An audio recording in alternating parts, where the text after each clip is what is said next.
Go ahead. Thank you for being part of our absent voter counting board. Without people like you willing to work on the AV counting board, we wouldn't be able to count the number of ballots we get in West Bloomfield. It's a really important job, and I want to spend some time giving you an overview of what your day is going to be like. When we go over this, remember the majority of your day is extremely straightforward. It's just, and when there is an anomaly, you always have your team captain or your chairperson to call on for help, so don't worry. Okay, what we're going to go over today is in an absent voter counting board, you will be working within a precinct. There are 5 precincts that make up a team, and each team has a team captain.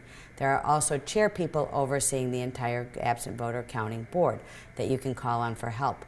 Within your precinct, there are 3 stations. Station 1 is the person who receives the ballots. The morning ballots will arrive opened because we have a team of people opening them first thing in the morning in the absent voter counting board. But throughout the day, you may get some that aren't opened at Station 1 that you will have to manually open. The person who's opening the ballots sees the voter's name. So we make sure that there's a process in place that the person who sees the voter's name never sees the ballot, and the person who sees the ballot never sees the voter's name. So the person at Station 1 who opens the ballot or removes the secrecy sleeve from the envelope is comparing the stub number on the ballot to the ballot number on the envelope to confirm that there is 1 voter per ballot. They would then remove the secrecy sleeve from the envelope, setting it aside for the person at Station 2. The person of Station 2 is going to be the person who sees your ballot. We want to make sure they never see your name. So the person in Station 1 sets the secrecy sleeve in the basket for the person at Station 2. The person at Station 2 will remove that ballot from the secrecy sleeve, removing the stub before doing so, and place it in another basket for the person at Station 3 to run through the tabulator. And we are going to give you an overview of how that's done.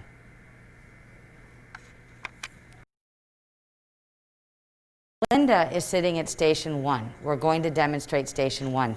Linda will receive the ballots. Again, they may come over already opened if they've been opened in the absent voter counting board by the opening team. As they come throughout the day, though, they may not be opened. Linda's going to take that ballot, pull the ballot out in the secrecy sleeve, and compare the stub number to the ballot number that's listed on the front of the ballot on the voter's label. This is how, again, we know 1 voter, 1 ballot.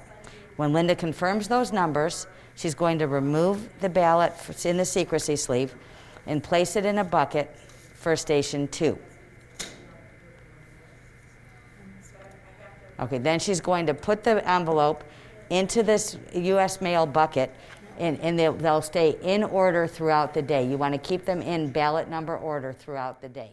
Ballot number doesn't match this number on the stub, contact your chairperson or your team captain immediately. Okay, so once Linda has removed the secrecy sleeve with the ballot from the envelope and confirmed the ballot number, she's going to place the envelopes in this bucket in order, in ballot number order, so the empty envelopes are all together. She's taking the secrecy sleeve out with the ballots and putting it in a bucket for Station 2. So now Larry, who's at Station 2, is not going to see the person's name, and Linda is not going to see the person's ballot. So Larry is going to take the ballots that are in the Station 2 bucket, take the stub off, and then remove them from the secrecy sleeve. So Larry? He's going to fold the stub first. Fold it first, Larry. Remove it and put it inside the stub bucket. Then he's going to remove the ballot from the envelope, open it, lay it flat in the bin for Station 3. Okay, then he's going to do the next one, and we're going to lay it the other way. Open it all the way, Larry.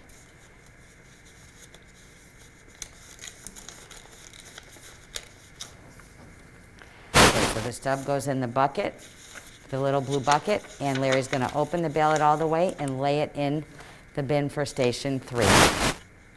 Station 3 is the person who's going to run the ballots through the tabulator.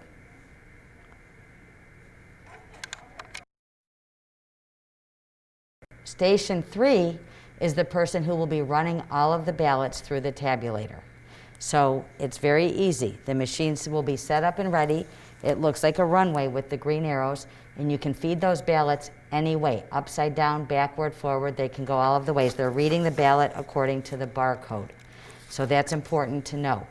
Now, if there are certain anomalies here that need attention, and we're going to go over a couple of those, but we will go over them in detail in training. So don't worry now. We just want to give you an idea of what you might encounter.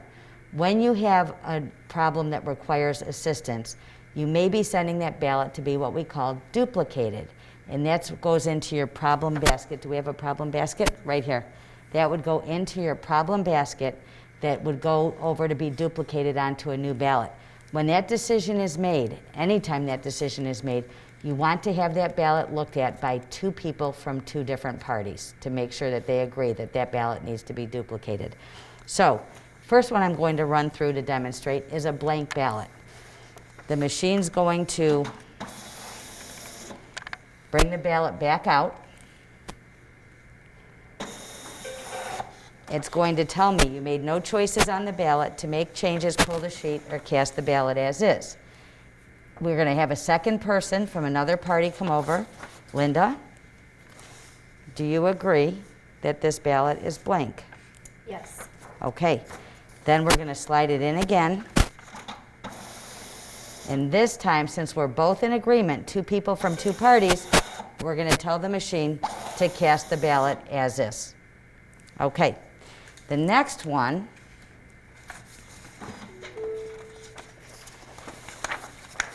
is an example that has a torn stub.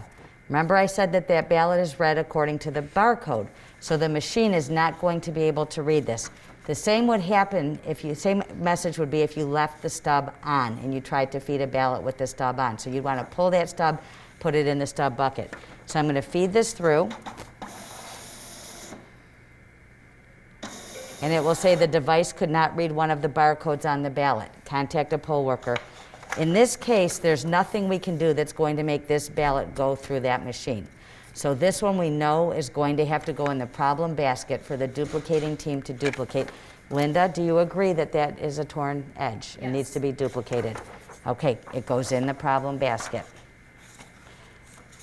The next one is voted correctly. And while you're worrying that this will be a challenging day, the majority of your day will be straightforward. A correctly voted ballot that you're going to feed through. Just to show you, I'm going to turn it upside down and feed it in reverse. And the machine will tell you, your vote has been recorded, thank you for voting. That's what most of your day will be like.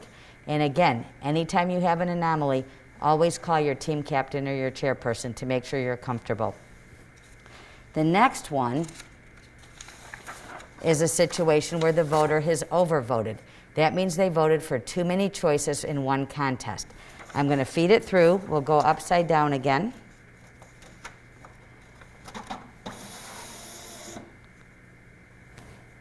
And the machine is going to tell us your choices may not be marked properly.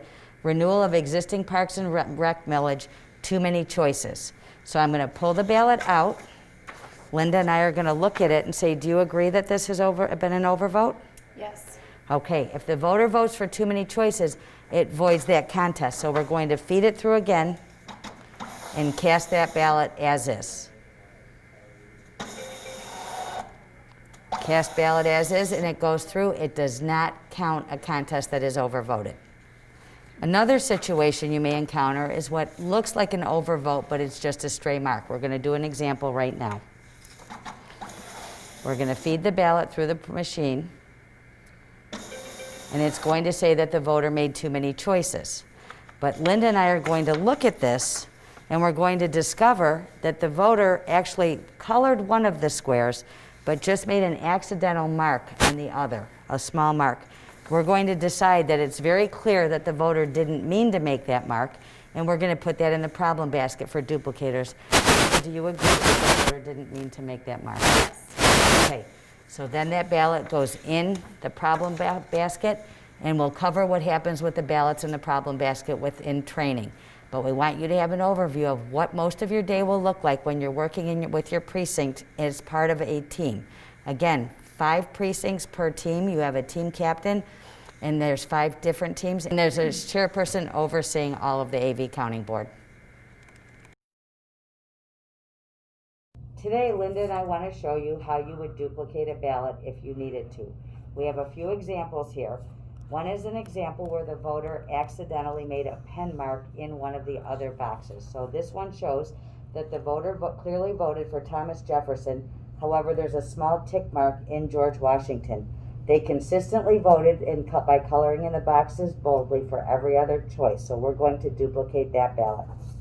And the other example, the voter voted for 2 different presidents, only they voted for a write-in and they wrote in Pluto.